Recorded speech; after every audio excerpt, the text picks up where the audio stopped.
Hello, everyone, and welcome to a BGA Candid conversation on good government issues with a prominent public official here in Illinois. I'm Andy Shaw, President and CEO of the BGA, which, as many of you know, is a full-service watchdog organization that shines a light on government and holds public officials accountable. We do that by investigating, litigating, educating, advocating, and communicating in pursuit of the better government we're entitled to in exchange for our hard-earned tax dollars. Simple as that. We're an apolitical, nonpartisan nonprofit, a 501c3, and thanks to all of you who support us. Two other quick thank yous, one to our hosts at the Union League Club of Chicago, secondly to Can TV. They're recording this for later posting on their website and on their broadcast channels. And we, of course, are live streaming this through our website, bettergov.org, where it will be posted later. Candid Conversations. This is the fourth in our new series, which began about a year ago with then Governor-elect Bruce Rauner in Springfield. We went on to Mayor Rahm Emanuel on the eve of his reelection campaign. Next was his main challenger, Cook County Commissioner Jesus Chuy Garcia. And today we're happy to welcome the President of the Cook County Board, Toni Preckwinkle. Thank you for joining us. Thank you, Andy, for inviting me. President Preckwinkle is in her second term as County Board President after serving 4.5 terms as an alderman in Chicago from the South Side. Before that, she was a school teacher. So hopefully I won't get the school marm lecture, but maybe if I misbehave, I will, right? I'm no longer a teacher, although I'm in public education. There you go. Well, let's start with the issue du jour, which of course is taxes. And to balance your budget, you are asking for a 1% increase in the hotel motel tax.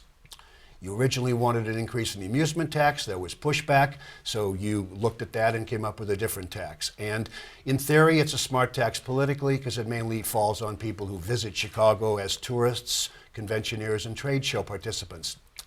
The problem, though, from those industries which are pushing back very hard is that this tax would be up to 17.4% if you add the penny. That's 40% more than Las Vegas and Orlando, which are our main competitors for trade shows and conventions, which is why those industries locally are saying you are trying to kill the goose that laid the golden egg. So how do you respond to those folks?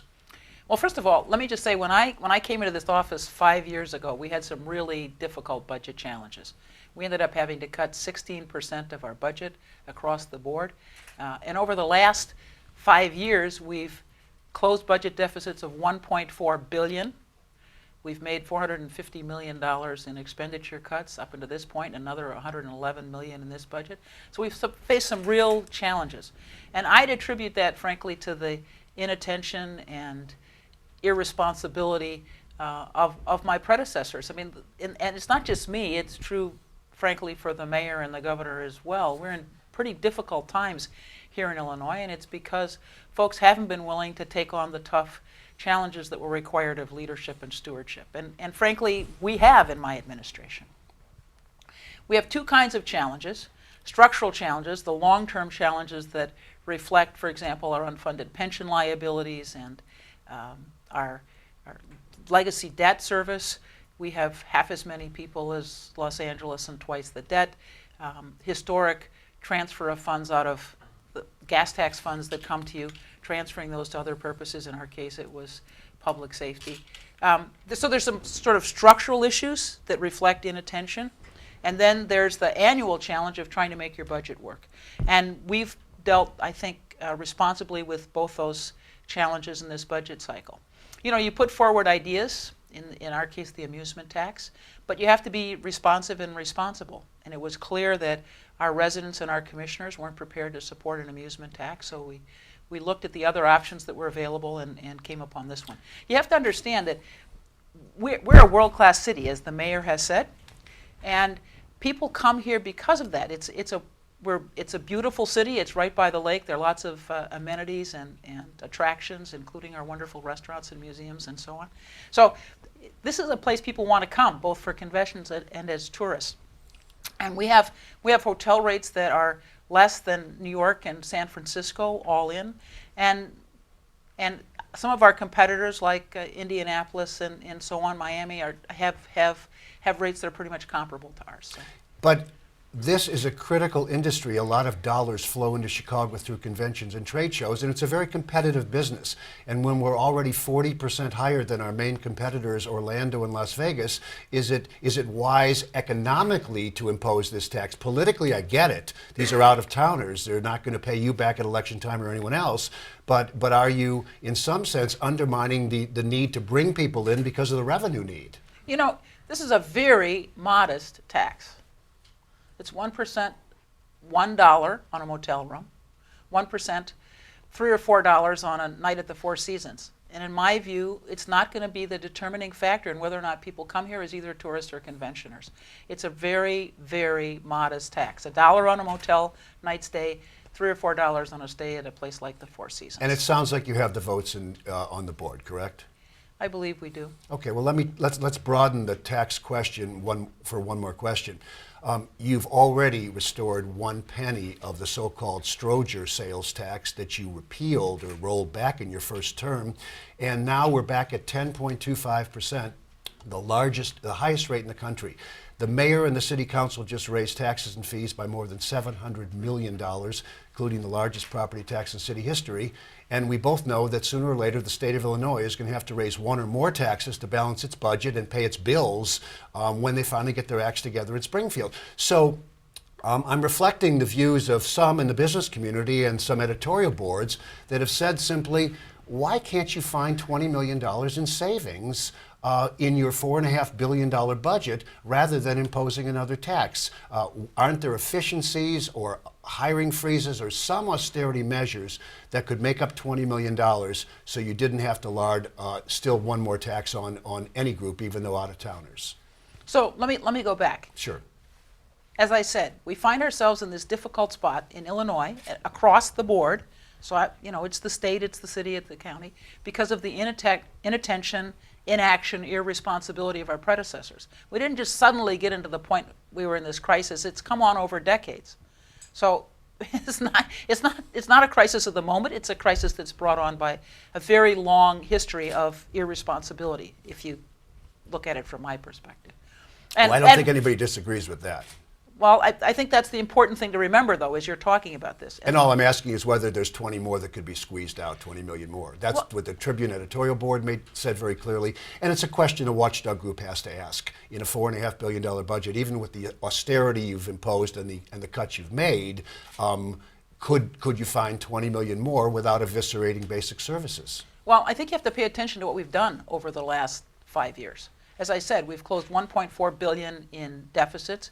We've made $450 million in expenditure cuts, and this year alone, $111 million more. Furthermore, we've reduced our workforce 9.4% over the last 5 years, so we've streamlined our workforce, and our workforce is smaller by 1% than it was last year. So we've made significant expenditure cuts, both over time and in this budget cycle. We've reduced our workforce. And you can't apply that $20 million over to $4.5 billion budget cycle. You know as well as I do that you can't suddenly decide you're going to pay 1% less on your mortgage or 1% less on your auto insurance or 1% less on your health care. There's certain fixed expenses that you just have to pay. I'm sorry, that's what it is.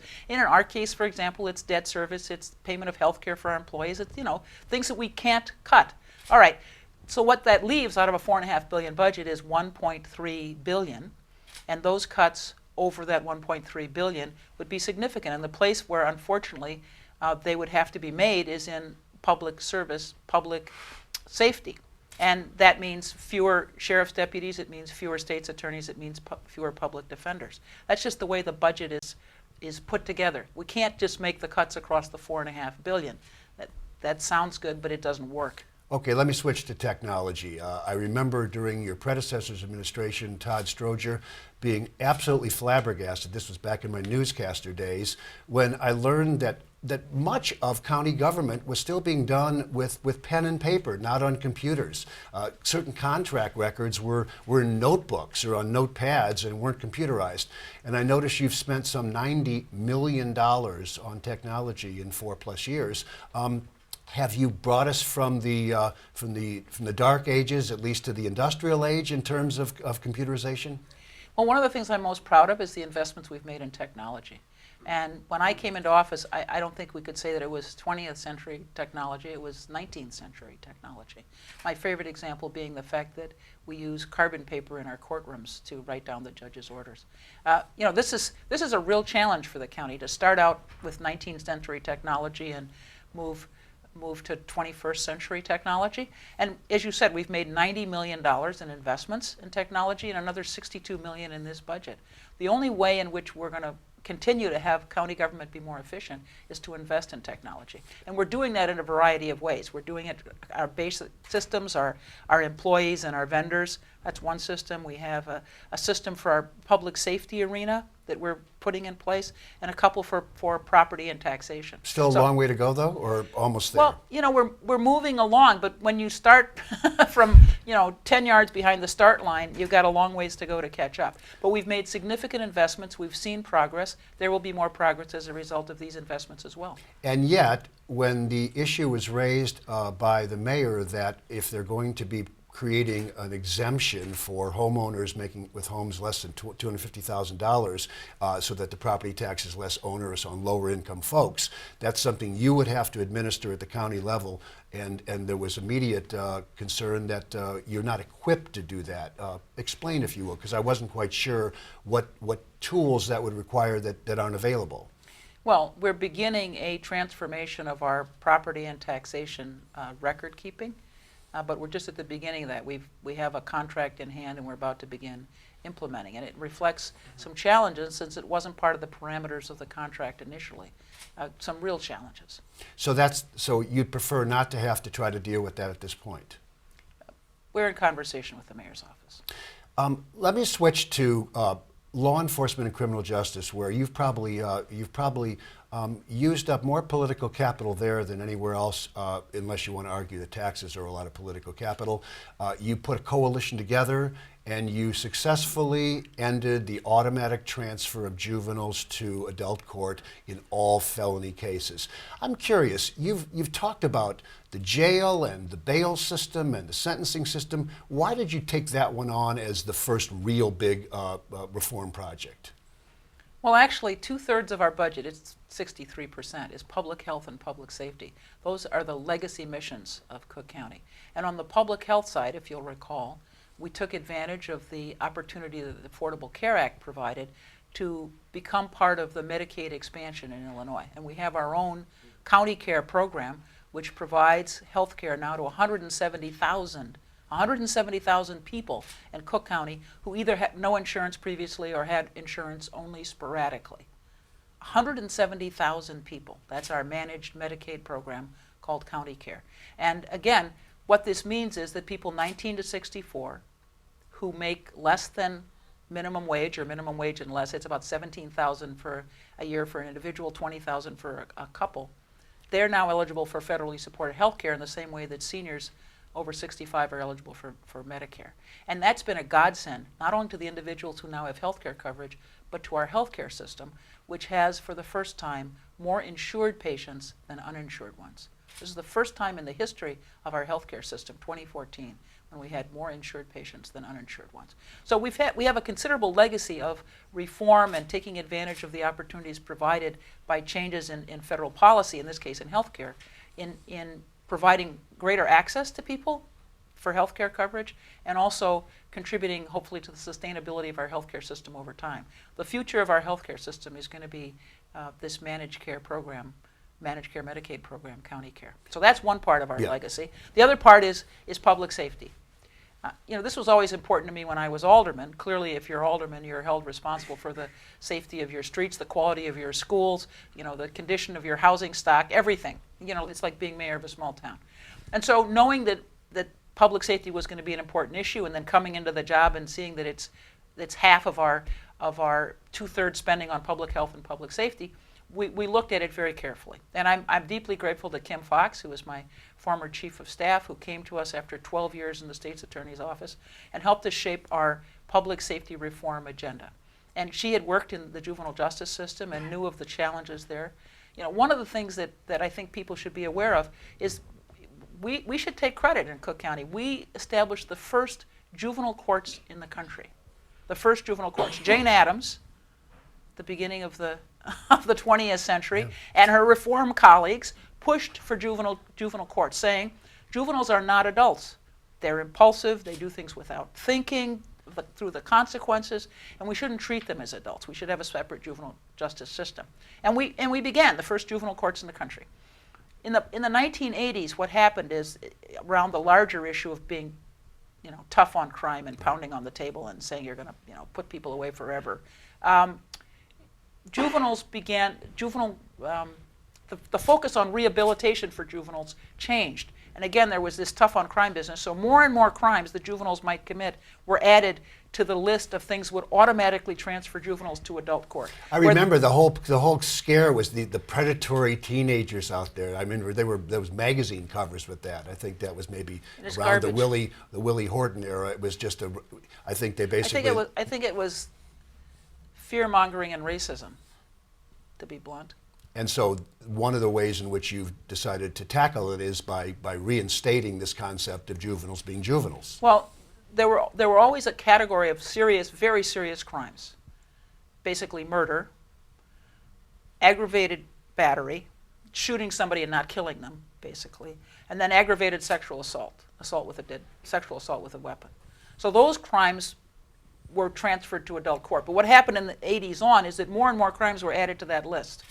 And younger people were subject to being transferred to adult courts. And so we've kind of rolled it back to the pre-1980 status where only the most serious crimes, and for older teens, they go to adult court. The emphasis for younger teens and those who are accused of other crimes, not in those three categories, are still treated in the juvenile court system. And what are the other two most pressing needs in that area as you see them? I mean, I look around as an outsider, a layman, and I see people sitting in jail too long because the courts are slow. I see them sitting in jail too long because the record keeping in the clerk of the circuit court's office has been a mess, as we've investigated multiple times. The bail system seems to have a level of unfairness in it. What do you go after next? Well, I'm very grateful for the fact that we were successful in our effort to reform juvenile justice, and the automatic transfer bill passed both the House and the Senate and was signed by the governor this summer. So starting in January, juveniles will be treated differently in the way that I described.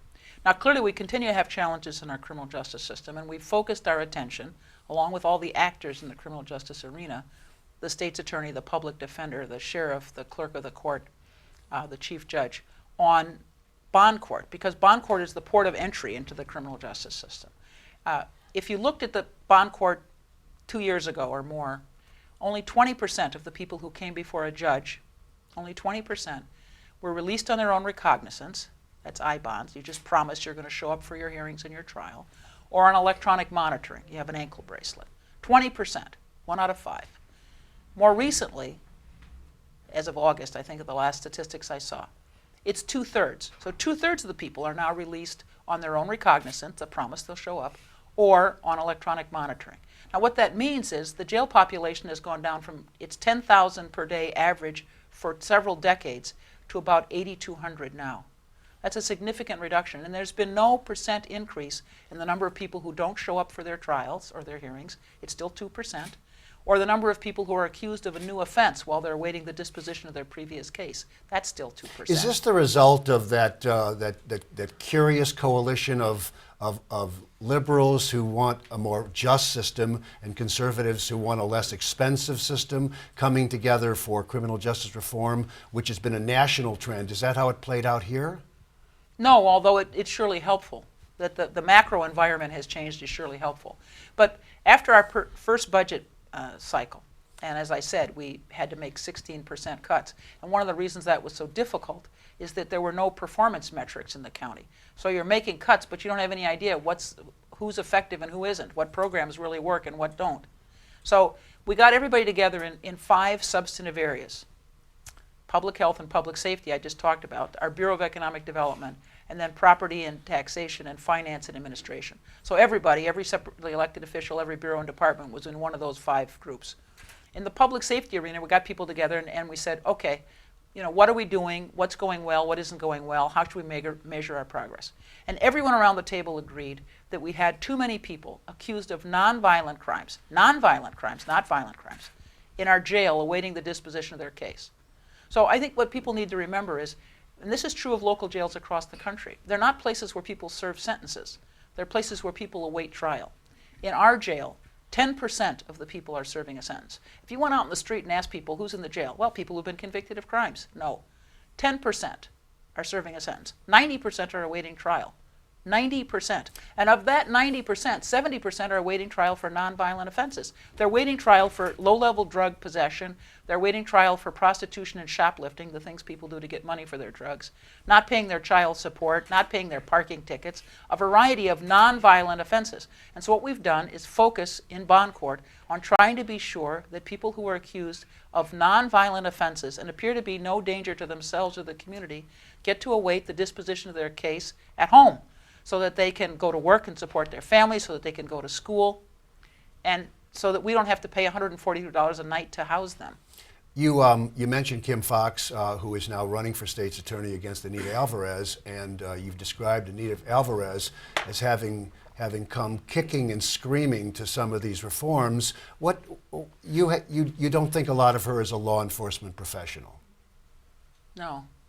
And furthermore, on the automatic transfer issue, which we, as I said, got concurrence from our colleagues in Springfield in the General Assembly, and goes into effect January 1, she's continuing to charge juveniles on that broad list of offenses and send them to adult court, despite the fact that the law is about to change in January. She hasn't gotten the memo on how to reform the system. What do you think the problem is? She spent a lot of years in that office, and she and Kim worked together. I have no idea. All I can tell you is the result, which is somebody who's not prepared to work with us on criminal justice reform, and who, in my view, doesn't believe that reform is necessary. You know, and I think it's particularly ironic, since she's a Latino woman, and our jail is filled with black and brown people. 86% of the people in our jail are black and brown. 86%. And the African American and Latino population of Cook County together is 50% of the county. 25% Latino, 25% African American. So disproportionately, our criminal justice system is impacting black and brown, especially men. Let me ask about another public official, because as you pointed out, you, Mayor Emanuel, Governor Rauner, all three of you inherited systems that had been festering for years and basically falling into fiscal and economic ruin in a variety of ways. You were part of the removal of the slating for Dorothy Brown as clerk of the circuit court. We at the BGA have probably done a half dozen or more investigations of problems in that office, and now there is apparently a federal investigation into some things. How troubled are you with the way that office, forget about corruption versus non-corruption, how troubled are you by the fact that, from all indications, that basically is a logjam that slows down the entire court system, results in more people staying in jail longer because their paperwork isn't ready, cases don't get disposed of, justice is not dispensed. Do you think it's time for a major change there also? Last fall, Dorothy Brown came to me and asked for my support for her reelection, and I declined to give it to her. This is before everything had played out. This was April or May. And this summer in slating, I did not support her renomination, as supported by the Democratic Party. And once the investigation became public, which had been rumored for a very long time, worked with others in the Democratic Party to slate a different candidate. And I'm very proud that Michelle Harris secured the endorsement of the party. I worked with her when she was alderman of the 8th Ward and I was alderman of the 4th Ward. I think she's a hardworking, conscientious person, and she will bring a level of competence to that job that's not presently evident. Well, let's move along the row then. You have always worn the label of progressive, even though you have to work with everybody in a party, and some of the folks you work with do not exactly get accused of that particular characteristic. You supported Joe Berrios the last time, even though at this point you're fighting him over the whole nepotism issue. Now, he's not up next time around, but have you lost your support for him, or do you still maintain it? You know, I think Joe has done a great job as assessor. I think you have to understand that he came there from the Board of Review, so he knew the process, and he's worked very closely with the President's office to modernize that office and to lead the effort to get the tax bills out on time. This is not a small thing. You know, for more than 30 years, so that's 3 decades, for more than 30 years we didn't get the second tax bill out on time in the county. And that's one of our basic responsibilities, because we collect taxes for every unit of government in Cook County, every school district, every city, town, and village, every mosquito abatement district, every sanitary district, every lighting district, and we don't get the bills out on time and get the money back on time, local units of government have to either go and dip into their reserves or they have to borrow money in order to make their payroll. And we had not gotten our second bill out on time, let me say it again, for more than 30 years. And Joe was instrumental in working with other actors in that property and taxation arena to be sure that we did so. And we've done so. The first year, 2011, we began to work on it, and so 2012, 13, 14, 15, we got the bills out on time. And that's one of our basic responsibilities, and Joe has been instrumental in our ability to make that happen. So your point is that the professionalism of the office overall and its efficiency in doing its job is enough to compensate for the fact that he makes no apologies for nepotism and patronage and cronyism and taking a lot of campaign cash from people who come in front of him as lawyers. Does that get forgiven if the office is run well? Is that what you're essentially saying? What I'm saying is that he runs his office very well, and that he and I disagree on some of other matters like hiring your relatives and so on. But the main point for me as president is his office is run well. And frankly, as chairman of the party, I've been very grateful to him because he's opened the party to women and African Americans and Latinos in a way that none of his predecessors has. Well, we're talking about the county, so let's finish with one more issue that we've raised many times, and that is the number of freestanding paper-pushing offices, as I call them. You've got a treasurer, you've got a recorder of deeds, you've got an assessor, you've got a clerk, you've got a clerk of courts. It could be argued that you could easily create one or two offices to do those functions, and you'd save a tremendous amount of overhead and back office expense.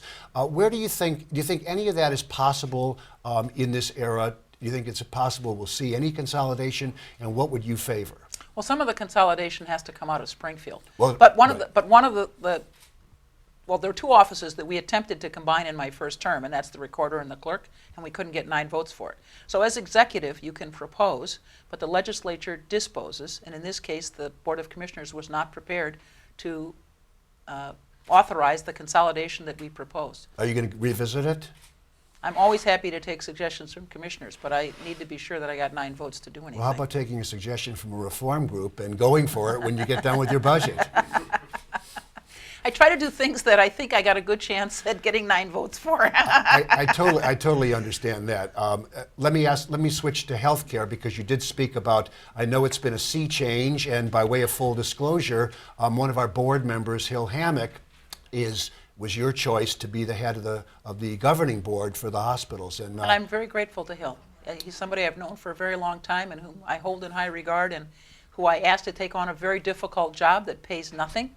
And he has been wonderful. And I know there's been a lot of change, and it is remarkable that so many people now come in with insurance, and Obamacare has been a blessing for you in terms of Medicaid reimbursement. Let me ask you about something we looked into a few years ago. We found that an awful lot of your doctors at Stroger Hospital had multiple physician-type jobs. They worked for the county, they had private practices, and in a number of cases, and you acted on some of them and actually took punitive action quickly, some of those people were kind of fudging their timesheets or not even handling them. People were handling them for them. They were not giving taxpayers a day's work for a day's pay. In some cases, they were making $400,000+ as doctors for the county and spending an hour or two and then heading off to another private practice. There was a pledge back then to put in some sort of a automated time clock system that would prevent that from happening. Do you know where that stands? I don't get the impression that that's actually been fully resolved. Well, first of all, the day-to-day operations of the health and hospital system are not in my hands. They're in the hands of Dr. Jay Shannon, right, who has a long history at the health and hospital system. He took a break for a few years and went to Dallas, but came back under Dr. Raju as his chief medical officer and now is the CEO of our health and hospital system. So, full disclosure, this is not on my plate directly. But he has worked hard to try to hold people more accountable for their time. And we in the county are instituting a time and attendance system that would be biometric based.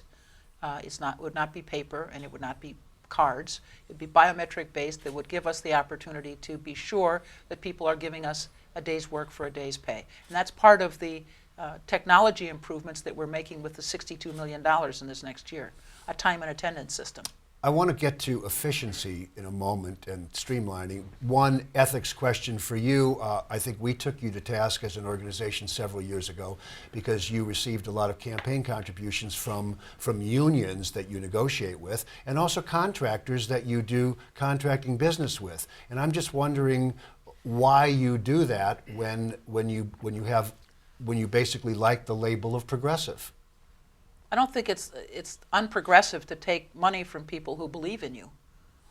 My view as an elected official is that I should try to raise money as broadly as I possibly can, so my indebtedness isn't particularized. Yeah, and I think that's the healthy thing to do in a democracy. You don't want to have your support be from one particular segment of the economy or the community. You want it as broadly spaced as possible. When I was alderman, I tried to raise money in every way I could because I knew that it was important to have a strong political organization and to raise money in order to have the leverage to do what I needed to do, and also in order to, frankly, discourage my opposition. So if you're going to be an elected official in a democracy, it's your obligation to complement your good work on the government side with having a strong political organization. That means raising money. Well, and we always kept to the limits that were required by the law. I don't think anyone suggested you weren't doing that, but can't the case be made that the unions like you because you negotiate good contracts with them, or that the contractors like you because you enter into profitable contracting deals with them? And the limits for vendors is $750. I doubt that that's going to influence anybody. And on the union side, when I walked in the door, what I had to do was cut budgets by 16%, which included laying off 1,500 people. I did what I had to do because I try to be a good steward, regardless of who supports me financially. Speaking of unions, you put together a pension reform proposal that was worked out in conjunction with the unions. Over 2 years. Yeah, and you tried to get it passed in Springfield and were unable to. What is the prognosis for that? Interestingly enough, your dear friend Anita Alvarez has called it unconstitutional. Some think it's perfectly constitutional because it was done voluntarily.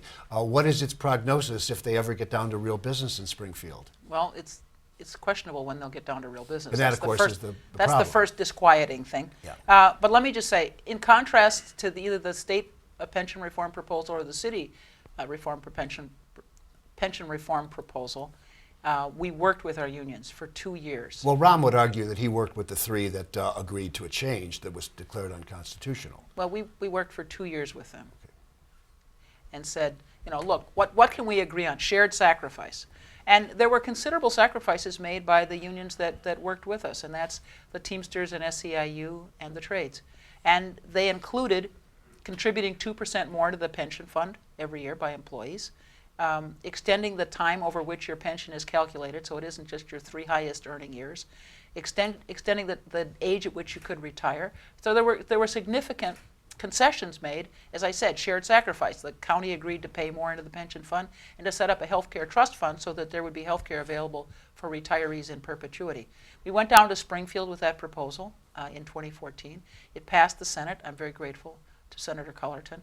It went to the House, and at that time it was after the primary, and the Republican governor put a brick on Republican support for the measure in the House, and the Speaker wanted to have a bipartisan bill so that his members would not be tagged as being anti-union. So it came out of committee, but it wasn't called in the House. This year we started in the House, and again, this time the Republican governor put a brick on the support, and that was after he'd engaged my chief financial officer to help him with his super secret pension working group, and I concurred that it would be a good idea for Ivan Samstein to participate, and he went down there to Springfield 1 day a week for a number of weeks in May, and then at the end of the session, when we were trying to get the bill considered, I called the governor and asked for his help, and he told me I had to support his pro-business agenda, including eviscerating public employee unions. I told him that I couldn't do that, and then he said, well, I can't lift the brick on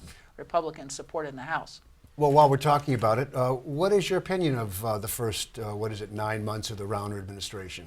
Well, usually what happens in politics, not just here in Illinois, but across the country, is you beat the stuffing out of each other in political campaigns, and once the campaign is done and the election is over, you figure out how to work together. This is maybe the opposite. That's not what happened in this instance. And it's hard to understand why somebody would choose to be governor and then not govern. Well, that is a good, I mean, they do elect you to lead, and when you have a stalemate for all these months, that's hardly a good example of leadership. Do you have any sympathy for his desire to improve the business climate in ways that are separate from what you consider the evisceration of unions? Well, you know, we've worked hard on economic development. I've made it public health and public safety our legacy obligations and mission, but I've made economic development a cornerstone of my administration. We created a Bureau of Economic Development where it didn't exist. We put together a Council of Economic Advisors, 24 corporate leaders across the county to help us figure out not only how to use our own resources better, but how we should relate to the business community. They put together a report called Partnering for Prosperity and challenged us to take a leadership role in bringing together the Chicagoland region, which is not only the city and the county, but our collar counties. And we did that in December of 2013, brought people together, not just from World Business Chicago and Cook County, but Kane, Kendall, Lake, Will, McHenry, together, and we began to work together. We're now working on logistics, particularly truck permitting, and the rules for trucking weight and size and what roads you can be on, you know, vary from city, town, and village, township, whatever, and that makes it very complicated for people in logistics to comply. So truck permitting is one of our agenda items. The other is trying to help small and medium-sized businesses increase their exports, so we have an export initiative. And the third is trying to work with an industrial sector, in this case metalworking, to try to build that sector up where we've always been strong in the Chicagoland region. So my view is these were important things to do, creating the Bureau, creating the Council of Economic Advisors, working on this 7-county collaborative, but I didn't make it a condition for getting my budgets passed every year. I think that these are separate, important issues, but separate issues. And I can't understand why the governor conflates them. Well, he would argue that the only way he's going to ever get his stuff passed in a Democratic legislature is if he couples them, because if he allows the budget to go separately, they'll pass the budget and forget about the rest of his stuff. You know, I think he has to figure out how to, he apparently doesn't think that compromise is the essence of democracy, and I do. No, he would probably argue that Democrats are equally remiss in that area. Let me ask you one last. I think that the Democrats have worked with previous Republican governors, George Ryan, Jim Edgar, Jim Thompson, and that belies that contention. But you could argue that that's what that's what took us down this path to where we are now, which is hardly what you'd call a productive collaboration. I think that's a separate issue. Okay. Let me ask you one more pension question. When you bring this back to Springfield, the one criticism you had for the pension plan is you maintained the COLA, which by some people's calculation is the biggest single contributor to the growth of the pension unfunded liability, because it doubles a pension in 24 years. Was that just the price of a deal? No, you know, we looked at all the possible factors. You know, what are the menu of things that you could consider in pension reform? And we came to an agreement with our unions on the package that we put before the legislature in Springfield. And, you know, I was proud of that package. And I think, as I pointed out earlier, it involved considerable concessions on the part of our unions. You spelled out a couple times a long list of things you've done to put the fiscal house in order, and I don't dispute. I mean, people can say what they want about numbers, but you get a lot of credit for doing all that. One of our main agenda items at BGA is something we call smart streamlining. It is a desire to somehow take that 7,000 or 8,000 units of government and bring them down to a manageable size by slowly and sensitively getting rid of duplication, replication, protecting. You don't want to throw tens of thousands of people out of work. You have to do something about that piece. But this is a long-term goal that I think the state ought to undertake. The governor agrees with that. Early in your respective terms, you and Mayor Emanuel had a news conference, which I attended, in which you pledged to work together on ways in which the city and the county could collaborate. And I'm wondering, 5 years later, how successful you think you've been on sharing services that cut down on costs. Well, we identified at that time about $70 million that we thought we could save by working together. And we've achieved 50 million of it. So we've made good progress, I think. Let me give an example. I mean, one of the most significant ways in which we've collaborated is around employment training activity. And this surely has an economic development impact. The city had its own employment training entity, the Mayor's Office of Workforce Development. The county had its own, President's Office of Employment Training. And then there was an employment training entity for the north and northwest suburbs that was kind of moribund. So in Cook County, there were 3 different employment training entities. And we know that people live and work all across the county, so that didn't make sense. We combined those those entities into the Chicago Cook Workforce Partnership and spun it off as a not-for-profit so that it could get philanthropic and corporate support as well as government support. And it served more than 16,000 people in the last 4 years and found 8,000 people jobs. So it's provided services to business in terms of industry or sector-specific training so that there's a pool of people who meet the qualifications for the industrial sector in question. How did the mental health collaborate? I know you talked about mental health. I mean, there's a lot of things that the city does and the county does, and a layman looking from a distance would say, why don't you just put them together and you could probably cut costs considerably? Well, let me say that we've included in our Medicaid expansion program, County Care, behavioral health services and substance abuse services, because we knew that was important to the population that we served. Actually, it's important across the board. So our Medicaid expansion program, unlike Medicaid programs elsewhere in the country, includes this behavioral health services component. But unfortunately, what we've seen over the last several decades, at the state level, they've been closing mental health hospitals. At the city level, they've been closing mental health clinics. And those may be savings for the state and the city, but they're not savings for the public as a whole. Because what happens is the people who aren't on their meds or end up in crisis come into the emergency room of Cook County Hospital, or they end up in our criminal justice system, where on any given day, a quarter to a third of the people in our jail struggle with mental illness. They may have a dual diagnosis, they may have a substance abuse problem in addition to their mental illness, but a quarter to a third of our jail population struggles with mental illness. So, you know, saving money at the state level and at the city level has meant that the county taxpayers pick up the bill. Are there places we should be looking at now moving forward? You're both in a second term, and he has his budget challenge behind him for the moment. You hopefully will soon have yours behind you. By the way, will you make the December 1st budget deadline? Yes, actually, that's one of the things in our first budget year that I decided, which is that we were never going to be in a position again where the fiscal year had begun and we didn't have a budget. And that was kind of the sloppy way in which the county had been governed for a long time.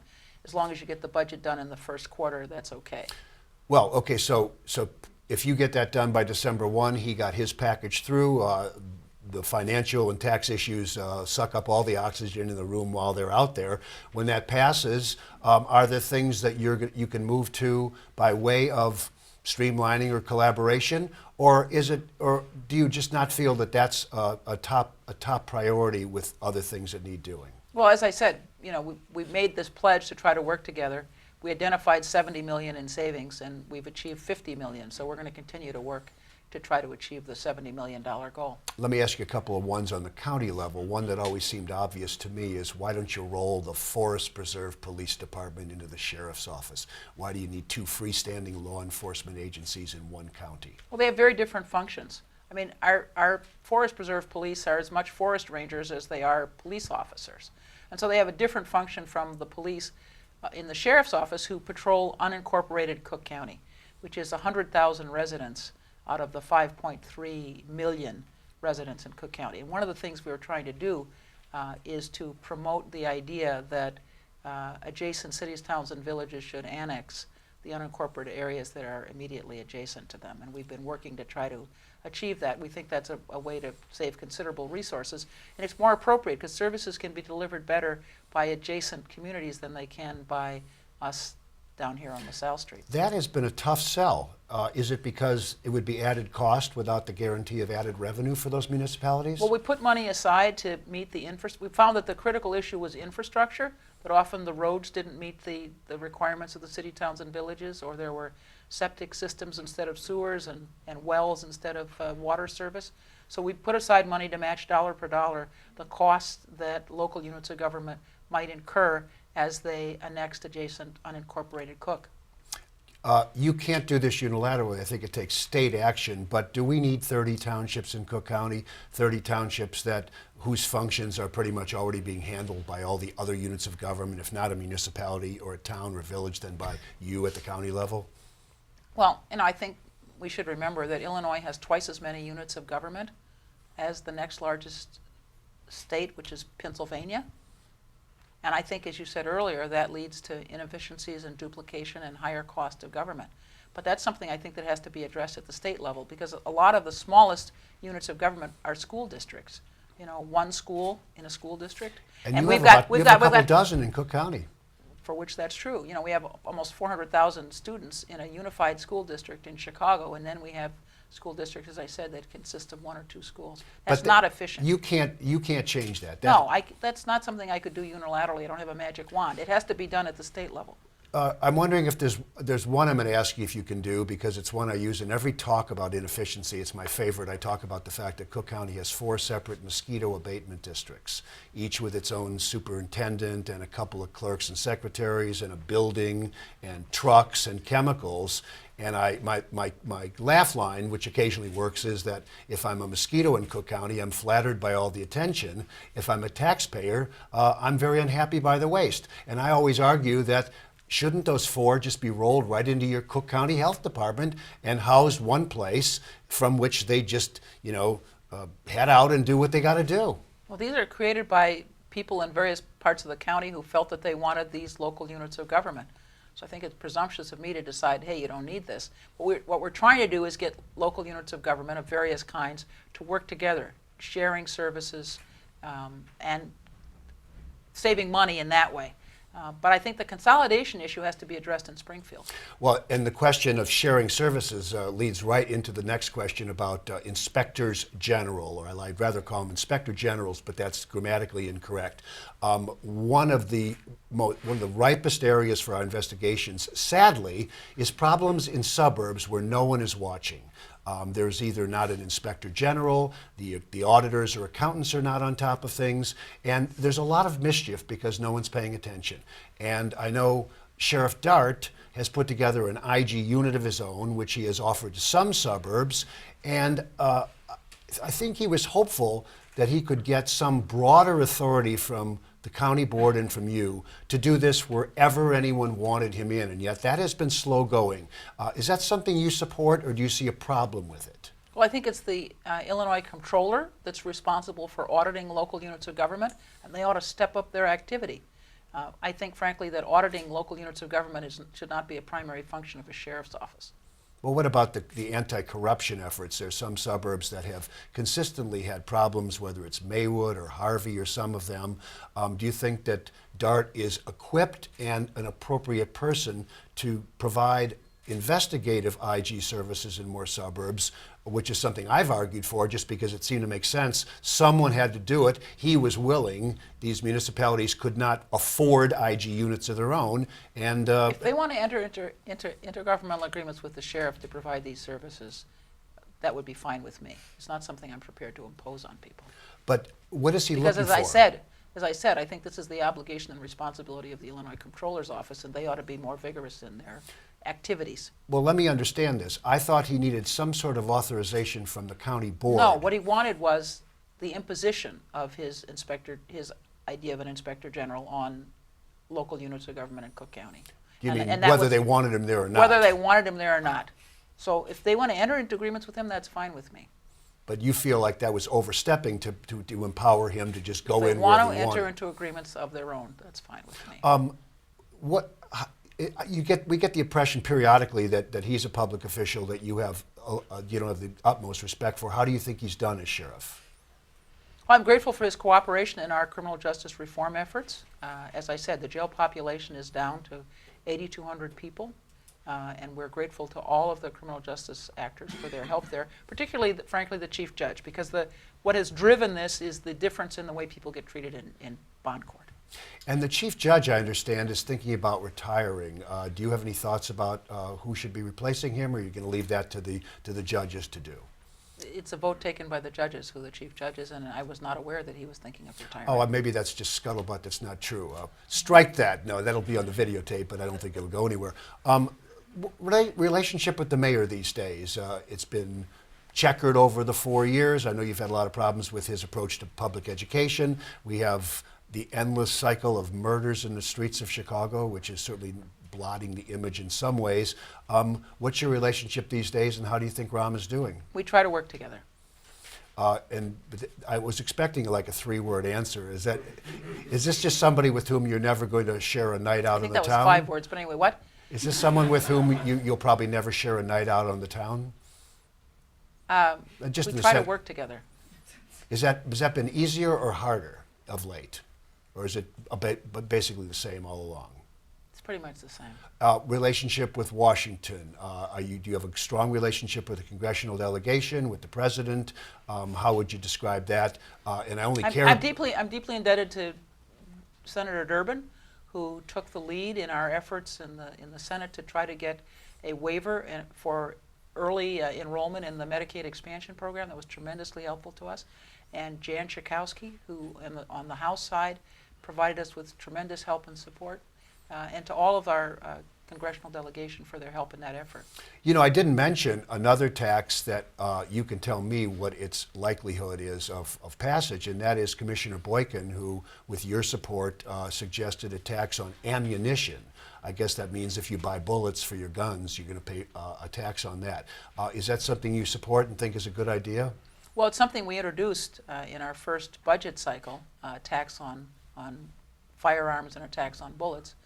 We had the votes for a tax on firearms. We didn't have the votes for a tax on bullets, so we withdrew it. And actually, Commissioner Boykin's predecessor was one of the people who declined to support our efforts to tax bullets. So we're proceeding now with what we believe is 9 votes to support a bullet tax. Well, why not the weapons tax again, then? If you had the votes before, it would seem like you'd have them now. Well, we already imposed the weapons tax. Oh, I see. So we were successful in imposing the tax on weapons. We couldn't get the votes to impose the tax on bullets as well. do you see that having any impact on what goes on in some of these communities where helpless kids with great futures end up in coffins at funerals because of gang feuds and the wrong target? The father was a target. I mean, it defies belief from my standpoint, but it just seems to be intractable right now. It's a profoundly complicated problem for the communities involved and for the city as a whole. I would only suggest that it's not a problem we're going to be able to address through policing strategies only. If you look at the communities that are the most violent, they're also the communities that have the lowest level of educational attainment, the poorest quality public schools, the highest level of unemployment, the lowest levels of commercial activity. These are struggling neighborhoods. And if we're going to address the violence problems, we have to figure out how to rebuild those communities as a whole. The violence is one part, clearly a dismaying, discouraging part of a constellation of problems that plague these neighborhoods. We're going to have to figure out how to address the whole constellation of problems. We're not going to be able, as I usually say, to arrest our way out of the problems. And you and I have watched this for years. I covered it for years. I watch it for years. You govern now amidst it now and did before. And, you know, we took down public housing, which maybe that, I'm not sure if that was good, bad, or indifferent. I think we just spread out the poverty to different places to gentrify. And we've had 100 or more anti-poverty programs. We've had programs in schools. Why do you suspect that so little of it has worked?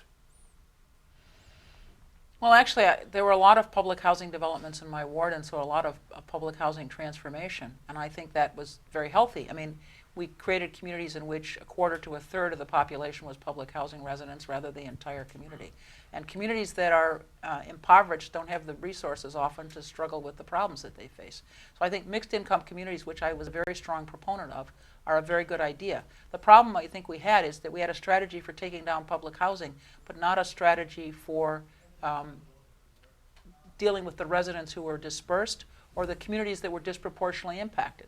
So communities that had a large pool of affordable housing experienced an influx of people coming out of public housing developments. And we didn't have a strategy really for supporting those communities and being sure that services were delivered to those communities as they had been concentrated in the public housing developments. What's your sense of are you optimistic about the future? I mean, I'm an optimistic person by nature, but when I look at what's going on in some of those neighborhoods, it's hard not to be pessimistic and not see any hope. You don't see any plans for changing what you call, you know, the basic issues in those communities. And you're right, you can't arrest your way out. The schools don't seem to be lifting up enough people. Is there a solution? Do we seem to have enough resolve as a city, a county, as a nation? I haven't seen it. Well, we have in the county what we call an economic development strategy that recognizes sub-regional entities. That is, in the south suburbs, where We have some of the poorest communities in the county. There's the South Suburban Mayors and Managers Association, SSMMA, which has a long-standing blueprint for how they hope to redevelop their part of the county. And so we're working closely with them to help them implement their agenda that they have developed on their own. And I think that's what we have to do as a county. That is, we have to work with sub-regions in the county to try to be sure that we're pursuing an agenda that they've agreed upon and are committed to and have bought in, and we can sort of help assist and give a push to. That same thing has to be true in the neighborhoods in the city of Chicago. You know, what is it people want, and how can we help them achieve it? But that means a commitment on the part of the local unit of government to work to rebuild those neighborhoods. And the story you tell that I always found the most interesting and also the most tragic is the one about the group from a Scandinavian country visiting the Cook County Jail and going through the jail. South Africa. South Africa, and at the end of the visit, I don't know if they asked you or Dart or somebody, so where's the jail for the whites? White people. Wasn't that the question? Yeah, where's the jail for white people? And as I said, who's in our jail is a reflection of how black and brown communities get policed. Chicago's half the population of the county, but 80% of the people in our jail. And again, 86% of the people in our jail are black and brown. So our jail population is driven by policing strategies in the city of Chicago. And as again, 10% are serving a sentence, 90% are awaiting trial, 70% of those awaiting trial are awaiting trial for nonviolent crimes. We have to figure out how to deal with petty antisocial behavior rather somewhere outside of the criminal justice system. And I have one more question, I'll let you go, and that is, what's your future? What's your vision for the future of Cook County? In your happiest dreams, how far can you take a county? And is this your last job in the public sector? I know a lot of people wanted you to challenge Rahm the last time. You didn't. What is your plan, and what's your dream? Well, I'm very grateful to all the people in the county who've worked so hard over the last 5 years to transform county government. County government sort of wasn't on people's radar screens before we got there, or it was on their radar screens because of bad acts. I like the latter. I like to say the former for a while and then the latter. You know, we came in the door, there were two ongoing federal investigations of the county, one for our Homeland Security expenditures and the other for the President's Office of Employment and Training. So we worked hard to clean that up and to share with people what the county does, and it's important. Public health, public safety, and as what I've added, the third leg to the stool, and that's economic development. So I'd hope that we see a sustainable healthcare system that continues to deliver high quality care to the people in the county who are the most disadvantaged and desperately need that care. So the sustainability of our healthcare system. I hope we're continuing to drive down our jail population. It's now at 8,200. I hope we can drive it down to closer to 6,000. And I hope that we can expedite cases, so it's not just fewer people entering our jail, but the more expedient dispensation of justice, which is better both for the victims and the accused. And then on the economic development side, I hope that we continue to have a strong Northeastern Illinois collaboration to try to focus on improving the economic climate and supporting businesses in our 7-county region. The mayor surprised a lot of people by saying shortly after this last election that he was in fact planning to run for a third term. So let me just ask you as a last question, are you anticipating it'll take another term to realize your most ambitious dreams, or will you take the call to take on the mayor the next time around? And I'm really expecting a totally candid answer to that. I'm kidding. But at least so you have to say... You don't expect a candid answer? No, but I mean, you're not going to announce here at the Union League Club in front of the BGA that you're challenging Rahm, so that's the one thing I'm expecting. Look, when I didn't work hard to be alderman, and I ran twice before I got elected, in order to use the post of alderman as a stepping stone to anything else. I was alderman for 19 years, and I worked hard at my job, and I think we had some great success in rebuilding the 4th Ward and transforming it. Likewise, I had a long list of things I wanted to do when I got into this job, and I'm continuing to work through that list. We'll see how well I do after 8 years. 4 more years are required. Well, that's fair enough. Let me just say that, I know that on occasion we've had our differences, but I've always had the utmost respect for your commitment to public service, and I really think you have done a good job of turning this county around. I think your heart's in the right place in terms of county government, and I think when you say that about a public official in Illinois, you may not be talking about a large pool of individuals who deserve that accolade, but I think you do. So Thank you. I'll take that as a compliment. and you're also going to get a takeaway gift from me. This may be the first and last gift. You're getting our Shine a Light. This is our Shining a Light on Government pen. It's a pen on one end. It's a stylus on the other. It's a great pen. Use it in good health and good public service. And let me just say to all of you who've been watching, thank you. This has been a BGA Candid conversation. If you appreciate the work of your friendly watchdogs, remember that we're only as strong as the people who support us. Help us help you by contributing to the BGA. Get all the information you need on our website, bettergov.org. And remember that sooner or later, if we all work together, we are going to have good government. I may not see it, but some of you younger folks will, but I promise you we'll keep fighting for it every day. Thanks for joining us for this candid conversation. Thanks to President Preckwinkle, and all of you enjoy your day.